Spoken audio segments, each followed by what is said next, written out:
Hello guys, ayan, assalamualaikum everyone. Today gagawa tayo ng kosheri. Ayan, so nandito na yung ating, gumamit tayo dito ng basmati rice at saka adas. Minix na natin dyan guys sa rice at yung adas together. Tapos guys, hindi pa nagtatapos dyan. Tingnan nyo lang, para makita nyo, ayan. So, nag-prepare tayo ng beans na like this. Okay, yung tawag nila dito is ano ba tawag nito? Nakalimutan ko. Basta beans. Ayan. Ganyan na siya. Ayan. So, ilagay na natin sa top. Ilagay natin sa top. Tapos, guys, lagyan na natin siya ng macaroni.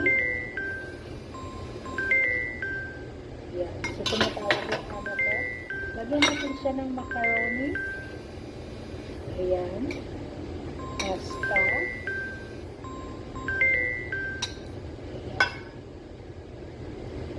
Tapos, may din-fry tayo na onion. Onion strips. Iniwan natin ang pahaba. Tapos, ilalagay na natin siya sa cup. Ayan. Yan ang pinaka-last niya, guys. Tapos, maghanda tayo ng sauce. Ang sauce niya. So, lagyan natin. Huwag natin iubos kasi gusto yan nila ang sauce. I-add nila sa kanilang plate. So, ito na mga loves. Ito na.